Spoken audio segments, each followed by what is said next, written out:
Okay, so recently ran across a gentleman who does some body language analysis. I wanna see what he's got to say. He's doing something specifically on Burke, and I kind of skipped ahead. Um, you guys should know of him. His name is Observe, but I want to kind of see where we match and where we differ. So here we go. And if you're looking for this specific episode, once again, this is Observe is the channel. Body language an analyst reacts to Burke Ramsey's eerie body language faces. Episode 41 is the title. Now, for those of you who are looking for a full backstory on the JonBenet case, please refer to my earlier video. Today's video is going to be centered specifically around her older brother, who was 9 years old at the time of the incident, but he came onto the Dr. Phil show in order to have this breaking interview. And a lot of people were very, very put off by his nonverbal communication. They found it to be very odd, and understandably so. So today I'm going to be analyzing that interview, talking about the nonverbal communication of it, where there are misconceptions, where people may be getting stuff right, and where there may be some secrets that we didn't know about before. As I continue to talk through the case, I will reveal more about my character sketch of Burke Ramsey himself. Now, I went through the entire long interview and took out certain points that I felt were important enough to be able to talk about on the channel here, and the ones that I felt really revealed the most to us as the viewer. So this isn't the full interview, this is my hand-selected portions of the interview. You are welcome to go and watch the full interview yourself if you would like. I have also linked that video in the description below. But for now, let's start the analysis. When you look back, was Christmas like a really big deal at your house? Yeah. Decorations in the yard. I'm going to tell you what I'm looking for right now. This is a generic question. There's not a lot of weight behind it. So I am using this portion of the interview to establish what little baseline, nonverbal baseline I can of Burke. And for those of you who are watching and are new to nonverbal communication, if you don't establish a baseline, the read itself will become far less accurate as you're starting to rely on generalities rather than specific nonverbal patterns. So I am looking for an established baseline for Burke during this, but it is still very, very limited because there's very little footage of Burke interacting on a day-to-day basis that would allow me to have an established and reliable baseline. But this entire portion is going to be talking about his baseline, seeing how he acts on average questions so that we can compare it to how he acts on more intense or pointed questions. On the inside. I'm gonna try to be try not to be nitpicky. I really am. My parents would I have also linked that video in the description below, but for now, let's start the analysis. When you look back, was Christmas like a really big deal at your house? Yeah. Like, there's something powerful when his eyes go up and to the right and he exposes the fullness of his eye. It's very intense, I guess is what I'm looking at. There's an intensity, but when he pulls down the word yeah, like it's like are you kidding? Absolutely, so it's like it's a very certain statement. He's very certain when he's saying, oh yeah, Christmas was the best. I mean, you don't even gotta ask. Absolutely. But the intensity of such a simple question, like the intensity in responding of such a simple question, I guess I'm hung up on it because if you go on an interview and somebody's asking you a question, and you do or don't know them, I think they know each other very well, but you're kind of getting into the interview. I think the first question would be kind of, hey, what about this? What about that? Oh, well, we used to have a great time at Christmas. Would have been something softer. But when he leans into this, it's, you should know that kind of deal. And it's not accusatory. It's not mean. It's just, yeah, absolutely. So there's already like this comfort level with Dr. Phil, I think, and a sort of intense level of expressing emotion that's jumping out right out of the gate. Decorations in the yard. I'm going to tell you what I'm looking. When you look back, was Christmas like a really big deal He's smiling right here. He's kind of smiling already. at your house? Yeah. And that's because they talk about how Burke smiles all the time. That's a genuine smile. That's not just a nervous smile. That's a genuine smile. I see activity right here coming up with a genuine smile. So those eyes, the eyelids are coming up.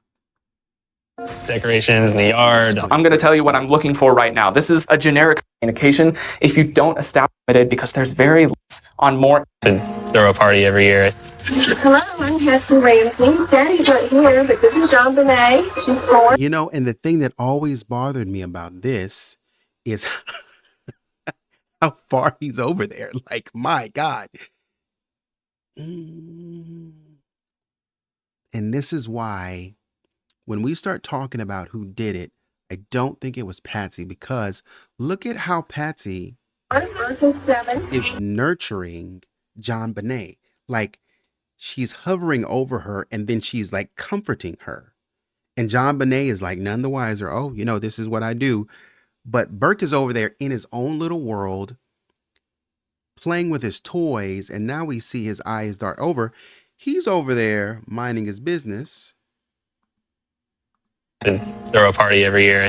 Hello, I'm In La La Land, he knows he's on camera because he's looking right at me. He knows he's on camera, so he knows what's going on. But he's acting unfazed. Patsy Ramsey. Looks down and continues to play with his stuff as if he's unfazed. Daddy's not here, Waits his turn, but this is acting distracted. JonBenet. She's 4. Burke is 7. And we're going to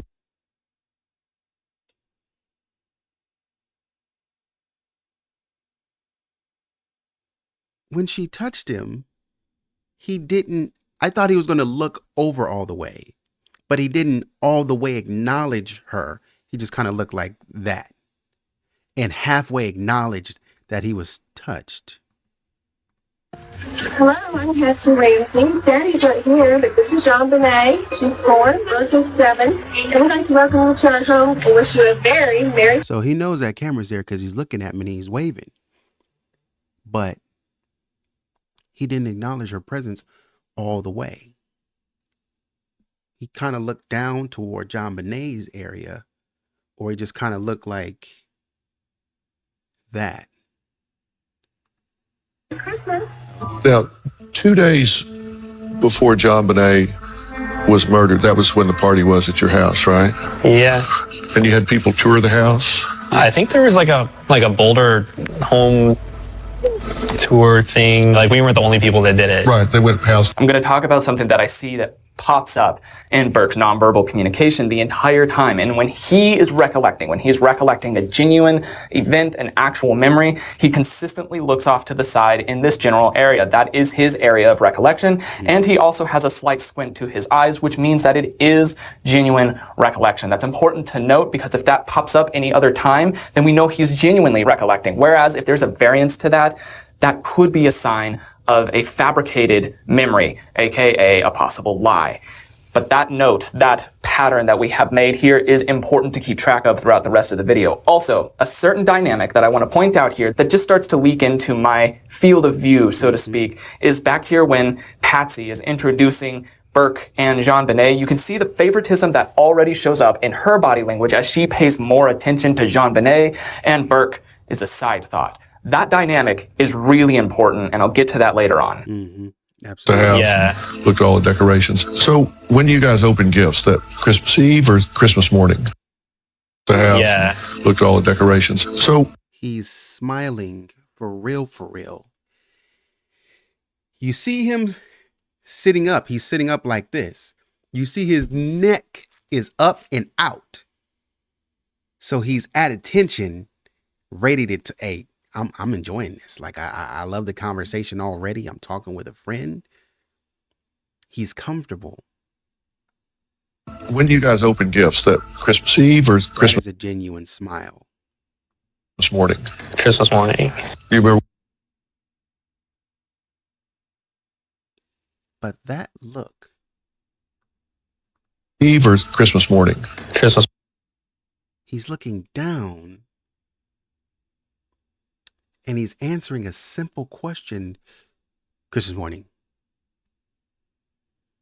Why you gotta answer it? Why are you looking down to, why are you trying to pull up a memory? Because we all know it was Christmas morning. But he's checking something. He's checking something. Like it's like if you are pretty confident in that somebody said, did you lock the door before you left the house? And you look, your eyes dart down to the right. Yeah, I think I did. I did. So he's fact checking. And just really quickly, before I give you an answer, Christmas morning. Yes. This morning. Do you remember what you did that morning? I remember peeking down, and I remember seeing like an electric train and a bike, and I was super excited. Was JonBenet with you? I'm going to talk about something that everybody has noticed, and it's one of the reasons that this specific interview has been so highly requested for me to view. And that's this smile that Burke has on his face. This smile stays consistent throughout the entirety of the video, except for maybe a few instances. But this consistent smile, this expression, remains on his face throughout the entirety of the video. And many people find that extremely unsettling, especially when it gets to more of the gruesome aspects of the case and the questions therein. He maintains this smile. I'll talk about why that smile is there in a little bit. For now, let's keep establishing this baseline. Yeah. Did she peek too? Yeah, I think so. Yeah. Did you get what you'd asked for that year?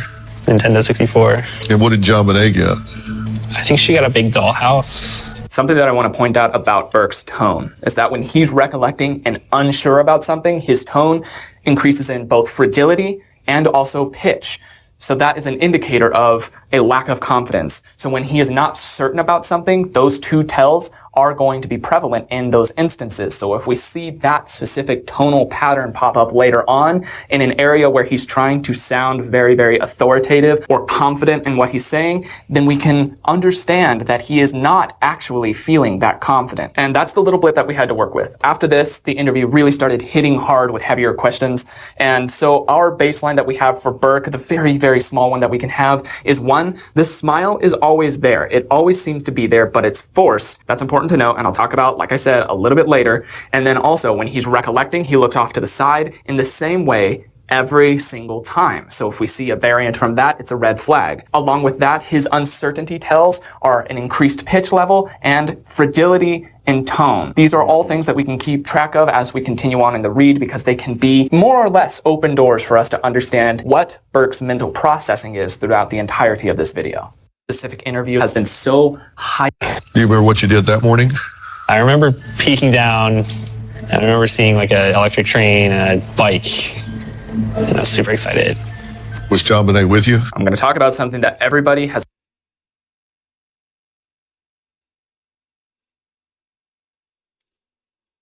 I remember seeing an electric train and a bike. And a bike. An electric train and a bike. Has noticed, and it's one of the reasons that this. It's like it's choppy. An electric train and a bike. It's no possession of, there's no warmth to the story.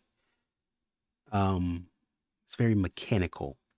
Specific interview has been so highly requested, and that's this smile, except for maybe a smile. This in, he maintains this smile. I'll talk about. Yeah. Did she peek too? Yeah, I think so. Yeah. Did you get what you'd asked for that year? Nintendo 64. And what did JonBenet get? I think she got a big dollhouse. Something that I want to point out about Burke's tone. She got a bike. You got a bike, or she got a bike and a big dollhouse. You got an N64 and a train set. He asked, did you get what you asked for? And I got a And I got an N64. Is that when he's putting a wall up. He's stopping you. He's watching you. So as you're coming forward, asking him questions, he's stopping you. Wait, don't come back this far. Wait, let me check. You know, it's like you coming up to the door and saying, it's so-and-so here. I'm looking for so-and-so. Wait. And it's like, you know, they're there. He's like, wait, let me check and see. And I'll come back. And you see him running around in the background and like, wait, let me go, you know. So he's checking you. You can't come to this part of the house. You can't come to this part of the house. You can't come over here. Stay in the front room. Stay in the living room. And I'm watching you. Stay in the living room. recollecting and unsure about something, his tone increases in both fragility and also pitch. So that is an indicator of a lack of confidence. So when he is not certain about something, those two tells are going to be prevalent in those instances. So if we see that specific tonal pattern pop up later on in an area where he's trying to sound very, very authoritative or confident in what he's saying, and that we have for Burke, the very, very small one that we can have, so if we see a variant from that, it's a red flag. Along with that, his mental processing is throughout the entirety of this video. You're 9 years old and your mother comes in the room in seemingly the middle of the night because it's dark and says, "Where's my baby? Where's my baby?" And then runs out of the room and you just lay there as opposed to getting up and going out and saying, "What's going on?" And then a police officer comes in your room, which I assume is the first time in your entire life that a police officer has come in your room with a flashlight looking around and you still just stay in bed. To be fair, I didn't know it was a police officer. It's just kind of... But somebody comes in your room with a flashlight and you never get up and say, "What is going on here?" I guess I kind of like to avoid conflict, or I don't know. I guess I just felt safer there. Were you curious? Okay, so right off the bat, let's talk about a few things that are popping up. First, Burke has some extraneous fidgeting, common in nerves. Not going to be really focusing on those. So the finger fidgeting and some of the hand fidgeting that you'll see, there's also times where he shifts his position. These are all tells of nerves and would be expected in just about any nationally televised interview.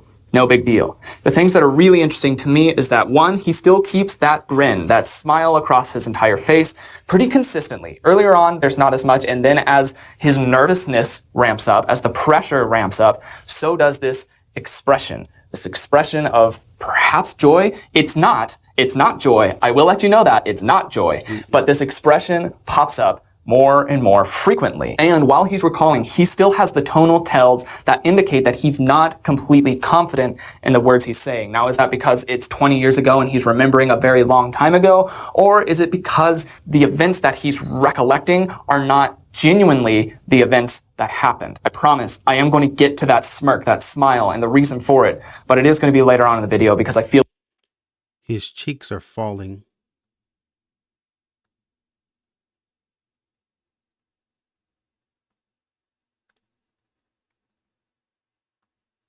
Well, just stay in bed. To be fair, I didn't know it was a police officer. And then runs out of the room and you just lay there as opposed to getting up and going out and saying, "What's going on?" Immediately in the middle of the night because it's dark and says, "Where's my..." So he's darting off to the left and his head kind of came forward. "Baby, where's my baby?" But that right there, you know, that smile, that smirk comes off his face. His cheeks have dropped from that genuine smile. And eyes, you remember his eyes in the you remember his eyes in that initial police interview when they asked him, I forget what they asked him about. I think it was about the pineapple, and he was looking down and his eyes shot back up like that. He just did it. He just did that. And then runs out of the room and says, "Where's my baby? Where's my baby?" And then runs out of the room and you just lay there as opposed to getting up. So twice a couple times he went like he's wincing. Like he's wincing. And there's a lot of movement around his mouth. Like he's not smiling anymore. Going out and saying, "What's going on?" And then a police officer just did again. Comes in your room, which I assume is the first time in your entire life that a police officer. And now he's like, let me talk. officer is coming in your room Well- with a flashlight, looking around, and you still And the when he says well, he's like, oh no, I got an answer for that. I got a good one. I got a good response for that. That's what he's about to. just stay in bed. To be fair, I didn't know it was a police officer. It's just kind of, But somebody comes in your room with a flashlight, and you never get up and say, what is going on here? I guess I kind of like to avoid conflict, and I don't know. I guess I just, But how did you know it was conflict? What did you think it was? What did you think it was? Like, your mom and dad could have come in your room with a flashlight. And what would be the conflict in that? You would be avoiding what conflict? Because why would you call it conflict? What would be the conflict? We have not established that. Well, I heard my mom and dad downstairs screaming and hollering. Whatever this, that, and that. Heard my mom going psycho. And so from there, I was like, man, something's going on down there. I don't want no problems. So I'm just staying in bed. And so when mom and dad come in my room, I play sleep, because kids do that. Kids play sleep. Respect that. But we have not, unless that part of the interview is clipped out, we have not established why there would be conflict. felt safer there. Were you curious? Okay, so right off the bat, let's talk about a few things that are popping up. First, Burke has some extraneous fidgeting, common in nerves, not going to be really that grin. That's smart. It's not joy. I'm convinced that he's recollecting. I'm not the worry type. I guess part of me doesn't want to know what's going on. Critics would say you weren't curious because you already knew. He didn't have to get up and go check because he knew exactly what Did again. happened. I was scared, I think. Rubbing his lips together, pursing his lips. There's like a sort of preparation he's preparing to answer, but he keeps pursing his lips. But it's like when something is said to him that he doesn't like, it's like a punch to the gut. Critics would say you weren't curious. I'm not the worry type. I guess part of me doesn't want to know what's going on. Critics would say I was nervous. you weren't curious because you already knew. He didn't have to get up and go check because he knew exactly what had happened. I was scared, I think. I mean, I didn't know if there's some bad guy downstairs and my dad was chasing off with a gun or, I had no idea. So again, that tonal variance comes in. I had no idea. And people are suspect of Burke's actions. And to be very, very valid, Burke's actions in this situation are... You didn't know it was a police officer. Well, who would it be? And while somebody is running around in your room, you're not sure if it's your mom or your dad. It couldn't be your dad because your dad is apparently downstairs chasing somebody around with a weapon. But why would he be doing that? Why would he be chasing somebody around with a weapon? And if that's the case, somebody runs into your room, what I would expect is what Burke did.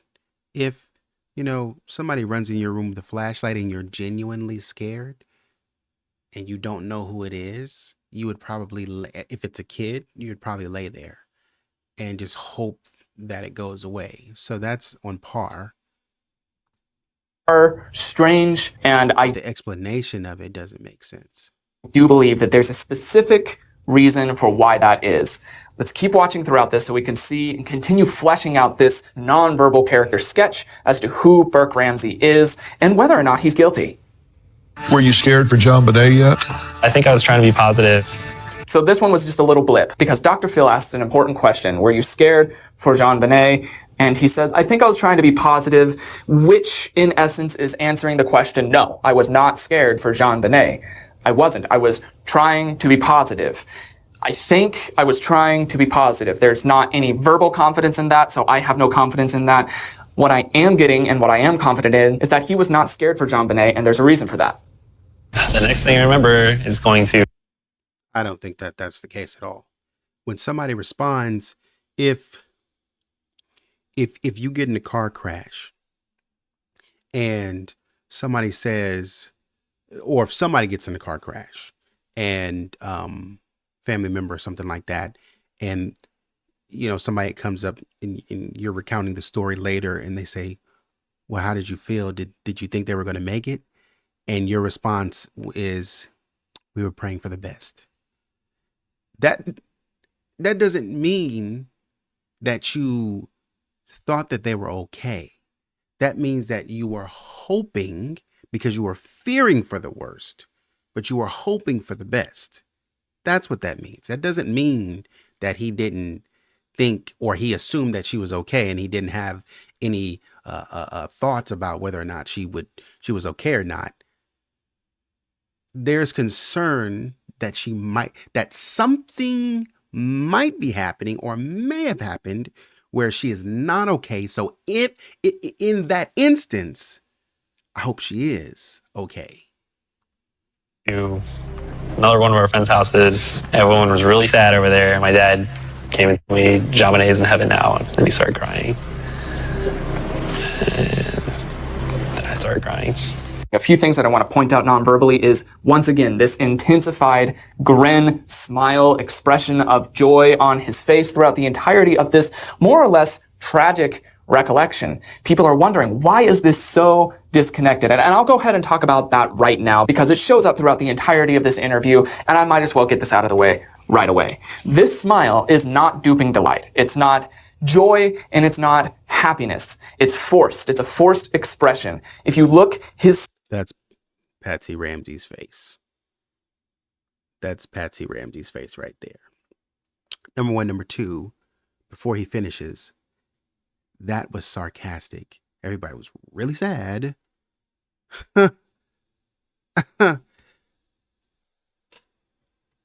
Weren't you sad? Because apparently you are aware that this was all about JonBenet. Wouldn't you now, when you go over there, you realize people are sad, and you're probably now aware that it's about JonBenet. So then you would start asking questions. Mommy, Daddy, why is everybody sad? You would not be like, oh, am I the last to know? What's going on here? Why is everybody crying?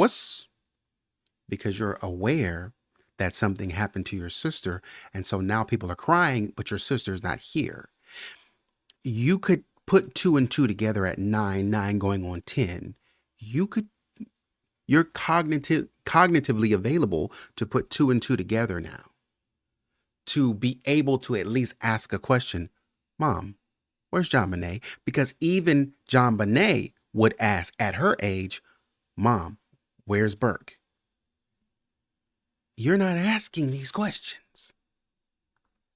smile stays the same, his expression stays the same, except for he's talking and moving around, but the expression itself stays the same. Now, emotions do not last that long. Emotions last a very short amount of time, and his expression is staying consistent. And what this means to me is that this is not an expression of joy, happiness, or duping delight, because all of those would be a much shorter expression. This is a defense mechanism that Burke has. His nervousness is pushing him to force this odd, smiling expression throughout the entirety of this interview. So when you see this smile, I know it feels off. It feels wrong to you. You feel like he should be frowning or crying or showing distress on his face, but instead he's grinning like he's talking about some really cool hobby of his that he really enjoys, where in realistic terms he's talking about the death of his sister, so you feel like that's wrong. And I understand, but non-verbally speaking and psychologically speaking, that specific display, that display of a grin, especially in times of morbid circumstances, is neither unheard of, nor is it uncommon. People will often laugh in times of pain and suffering, and likewise, they will smile in times of nervousness. So this is Burke's display of intense nerves. All the way throughout this interview, he's extremely nervous. So when you see it throughout the rest of this interview, it's more or less having to be disregarded. Now keep in mind that there can be variances from it. There can be nonverbal spikes from that specific little concept, that baseline tell of nerves that we've established, it can vary. And during those moments, it's important to note it. But for the rest of it, even when you really feel like, he should be sad looking right now, you can't, because his nerves are overriding his other emotions right now. And it's showing via a smile. So I'm very sorry if you saw this and you saw him smile and you were like, he's guilty. That's not enough right now. It's simply not enough. No, but wait though. It's a defense mechanism, absolutely. But what we also need to pay attention to is how people build defense mechanisms. The smile is a defense mechanism, but it's not only the smile. When Burke gets defensive, he gets sarcastic. If you remember, when he was talking to, I can't remember who he was talking to. He was talking to, I think, either a psychologist or child psychologist or a police, an officer or a detective or something like that. And when they were asking him about, you're not at school right now. What do people say? And some of his responses were very, very sarcastic. So in Burke, not only does he smile, but he gets very sarcastic. It's possible, because that's consistent from 9 years old until now. So it's possible that that was his mechanism for interaction with Patsy when he got annoyed with things. So we saw earlier when Patsy kind of laid her hand on him, he kind of looked like that. That is a look of don't touch me. I'm not really ready to be bothered right now. For whatever reason, he was, kids can be upset about anything. They just don't want to be bothered, and the way in which Burke is, he's very independent, as we said, as we talked about in the video before. JonBenet, this is my area. Don't come into my area. Leave me alone. I have to put up with it from her because this is my mom, but I don't have to put up with it from you because you're a little pipsqueak. You get on my nerves. You annoy me. You're my annoying little sister. That's how siblings are, right? So I think some of that is coming through from what it seems like. It seems like that's coming through, that it seems like he has a very sarcastic style of response in interacting with people. He's just sarcastic. And his eyes make up for a lot of that sarcasm. And they bring in the intensity because his eyes are very intense. How did you feel seeing her? Oh.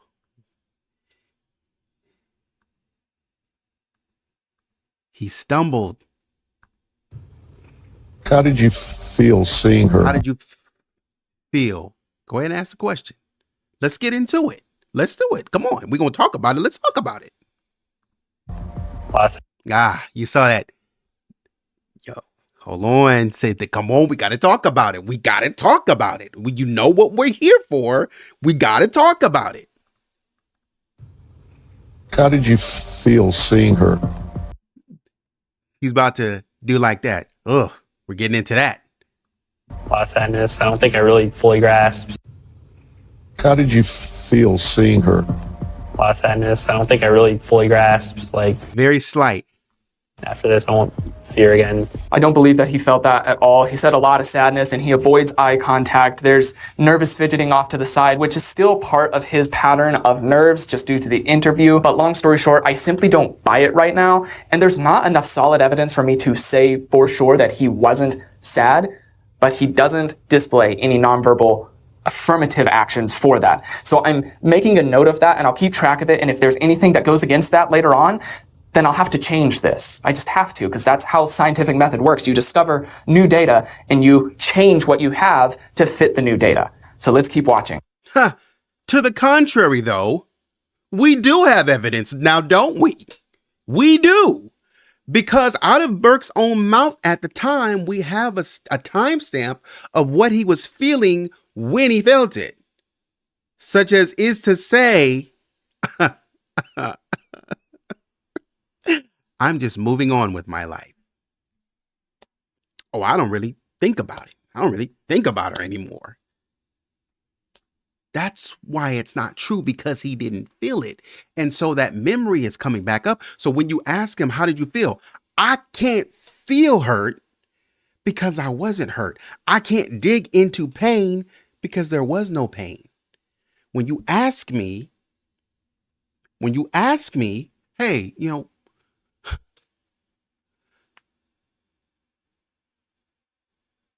you and your brother or you and your sister had it out, and you really thought they were asking for it, and so you just whopped them upside the head.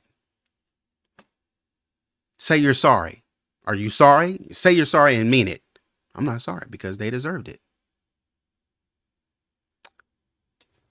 I don't know. Are we seeing an indication of some sort that sad for what? What would I be sad for? What would there be for me to be sad for?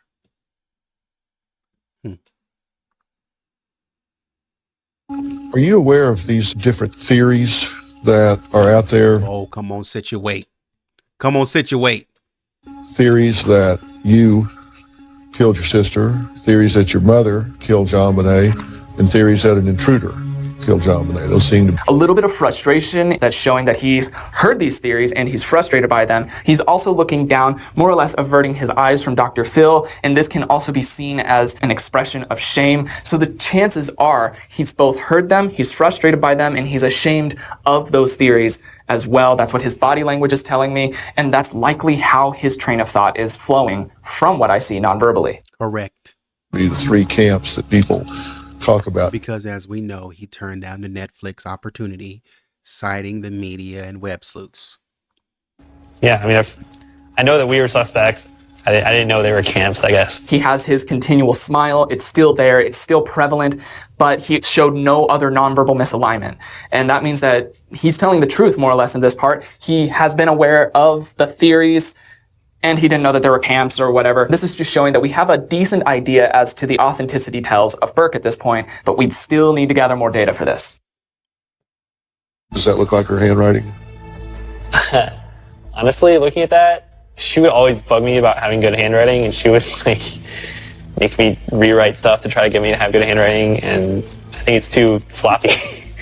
So during this portion, this is about the ransom note. The ransom note that was left in the Ramsey household in regards to JonBenet was 2.5 pages, but 3 pages long. A very long ransom note. I went and I did a lot of research to see what was the average length of a ransom note. Just more or less, what's the average length? Now, obviously, there's no template, but from what I found on the average of them, they're most of the time very short.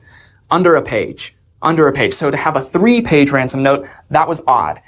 You can go and watch my other video to see what I think around that, but I just find it odd that if there were an intruder, they took the time to find the pen and paper in the middle of the night after doing this terrible crime to write out a very long and personally detailed ransom note that's 3 pages long in the middle of an adrenaline rush after doing an intense crime. It just does not make sense. It could not happen because, they did the crime. From what we're being told, if it's an intruder theory, they did the crime, but they knew the parents didn't hear, and so they stuck her in the wine cellar, and then went upstairs, knowing that they weren't supposed to be there. Then went upstairs, and then and then wrote the letter. All of this while everybody had gone to sleep or retired for the night. But this is what I was waiting for. Rewrite stuff to try to get me to have good handwriting, and look at Dr. Phil's face. Dr. Phil is like, come on, kid, answer the question. And he's going to blink really slow. I think it's too sloppy. She would always bug me about having good handwriting, and she would make me rewrite stuff to try to get me to have good handwriting, and I think it's too sloppy. Come on, kid, let's answer the question. But this is an element of Patsy. Patsy is very talkative, and she's very. I'm not going to say braggadocious. She's very braggadocious. Look at my house. Not saying anything's wrong with it, but look at my house. Look at how nice it is. Look at it's beautiful. Now, if they had people come through in the holidays, for a sort of like a show and tell, how did the house get that dirty that fast in 2 days? That's what we really got to ask. How did the house get that dirty that fast in 2 days? That's like a Tasmanian devil. Came into every room and in every single room. How?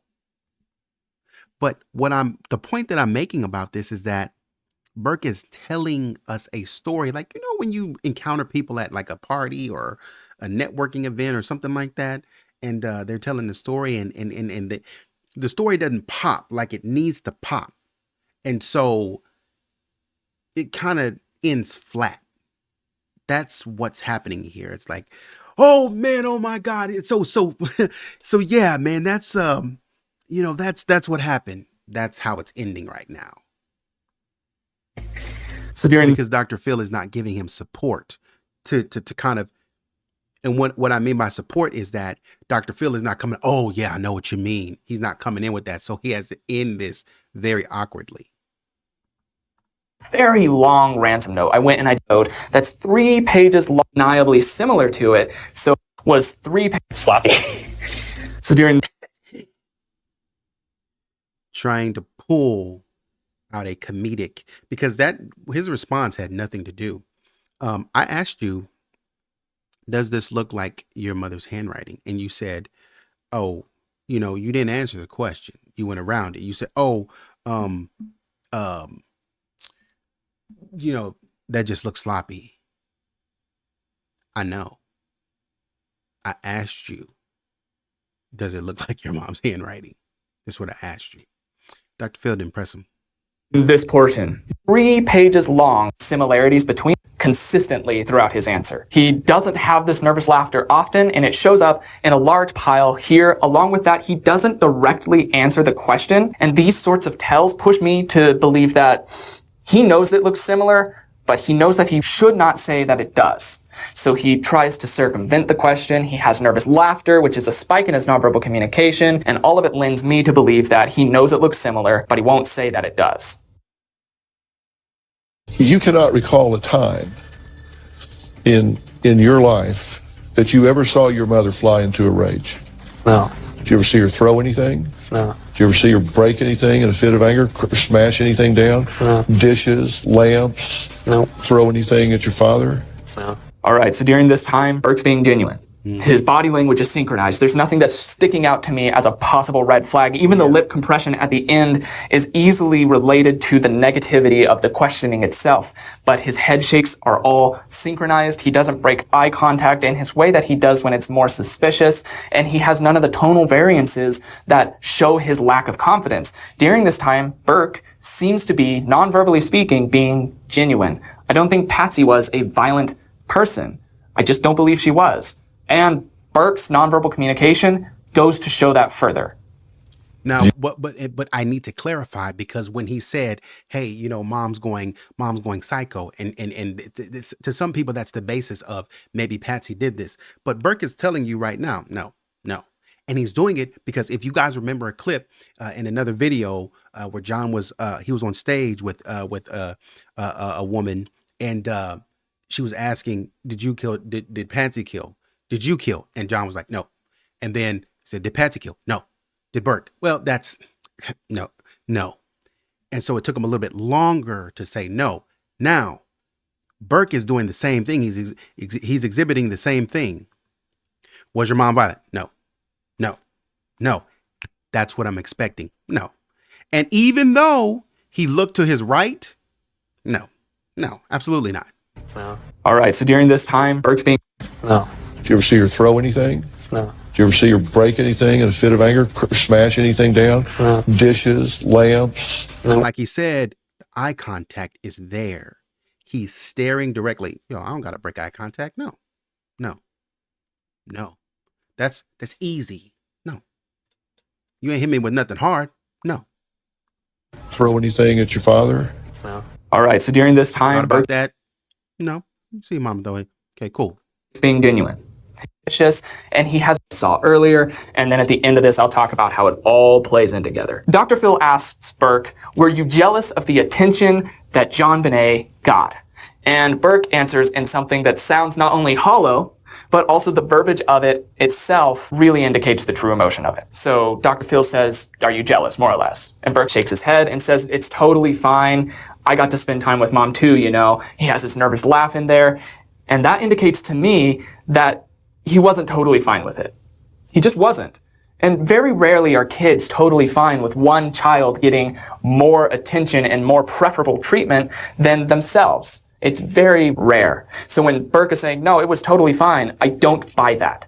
His body language doesn't lend me to buy that either. My theory, from what I can see so far, is that Burke did not like JonBenet's specific amount of attention that she got. He also didn't like JonBenet herself very much. There are many instances of Burke's lashing out at JonBenet, going so far. Hey, Doc, you want it. Hey, Doc, you want it. I mean, if we just gonna be honest, the man ain't like his sister is what it seemed like. You know, I can't say for certain, but what it seemed like, it seemed like the man ain't like his sister. I think I may have skipped that part. Are all synchronized. He doesn't speaking being genuine. I mean, I spent a lot of time with my mom too. Did you feel left out of that, or was that okay with you? Who knows? Person. I just don't believe she was. And Burke's nonverbal communication goes to show that further. Did you feel left out of that, or was that okay with you? No, it's totally fine. I mean, I spent a lot of time with my mom too. Don't buy that part. And this is where I'm going to talk about that dynamic that I saw earlier. And then at the end of this, I'll talk about how it all plays in together. Dr. Phil asks Burke, were you jealous of the attention that JonBenet got? And Burke answers in something that sounds not only hollow, but also the verbiage of it itself really indicates the true emotion of it. So Dr. Phil says, are you jealous, more or less? And Burke shakes his head and says, it's totally fine. I got to spend time with mom too, you know. He has this nervous laugh in there. And that indicates to me that he wasn't totally fine with it. He just wasn't. And very rarely are kids totally fine with one child getting more attention and more preferable treatment than themselves. It's very rare. So when Burke is saying, no, it was totally fine, I don't buy that. His body language doesn't lend me to buy that either. My theory, from what I can see so far, is that Burke did not like JonBenet's specific amount of attention that she got. He also didn't like JonBenet herself very much. There are many instances of Burke's lashing out at JonBenet, going so far as to even hit her in the face with a golf club out of anger. He often smeared feces in JonBenet's bed, and there is this history of hostility between Burke and JonBenet, and I feel that this is entirely the fault of John and Patsy Ramsey for showing clear and evident favoritism between the two, and I will tell you why that's important later on. Both say there was a voice at the end of the 911 call, and that Ooh-wee. He didn't like that question. both say there was a voice at the end of the Brings his head over. All right, let's get to it. See that smirk? Been wiped off his face. That little nervous smirk, because now we're not playing games no more. Now it's no longer time to be sarcastic. That smirk is gone. See. You know when to play and you know when not to play. You know when to get serious and you know when it's a game. And now you know we're not playing games no more. 911 call. Purses the lips. Kind of sucks again. Sucks in the teeth again, sucks in the lips again to prepare and get ready. Every time he's trying to mount an attack of some sort, I gotta get back at him. I gotta let him know, because he's not answering Dr. Phil. He's answering the internet. So Dr. Phil is, when he brings up stuff, Burke it seems like he's getting annoyed. And he's looking down and he's thinking about a thought that he's recollecting, he's pulling and saying, yeah, I got something to say about that. Let's do it. that your voice was heard saying, "What did you find?" Did you speak those words? No. Were you there when that call was made? No. So you were not there and you did not Saw his eyes go, no, down, up, back down. speak those words. No. Were you there when that call was made? No. So you were not there Did it and you twice. did not speak those words. That's correct. That part I don't believe as much, and it's largely to do with his eye contact. Now, I need to make something super clear to you. The eye contact thing with lying is not a universal thing. Right. If somebody's maintaining eye contact, if somebody's looking all over the room, that's not a universal thing. It's not like, oh, if they're looking everywhere but your eyes, they're lying, or if they're only looking in your eyes, they're lying. It's specific from person to person. Right. From what I'm seeing with Burke, he maintains eye contact during points of authenticity. That is his tell, his specific nonverbal tell. But when he has instances like these, where he's asked very pointed questions, and his authentic tell is to maintain eye contact, my question is, why is he looking all over the room, looking down, looking away, and not looking at Dr. Phil during this moment? If he's being honest, and he has shown that he has the proclivity and the potential to maintain eye contact during stressful and intense questioning, why is it now that he's not? And chances are is that he's not telling the truth here. Now, this isn't enough to say that he's not telling the truth. I'm not actually sure if he was there or on that recording, but I am pushed towards him being there and on that recording, just based off of his nonverbal communication. But we'll talk a little bit more a little bit later.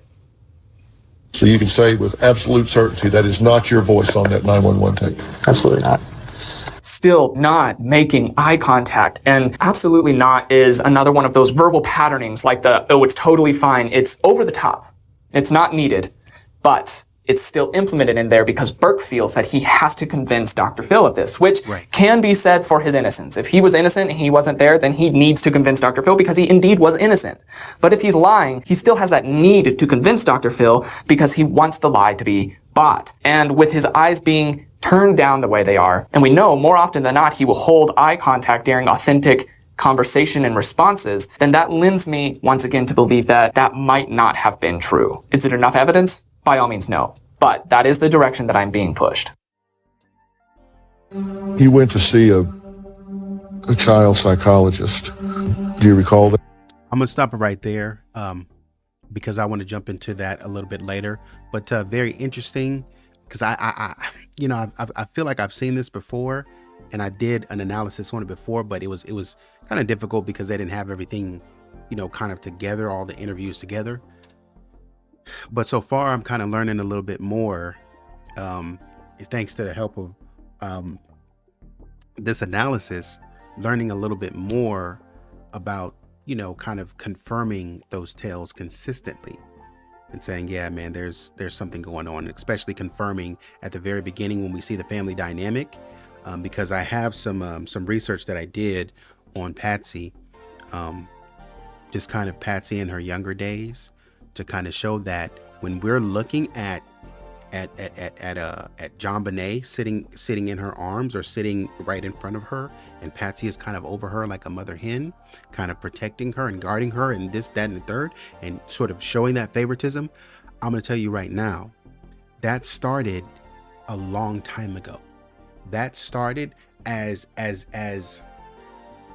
and Patsy probably didn't even know it when it was starting, but it started, I can say, back when Patsy was in high school.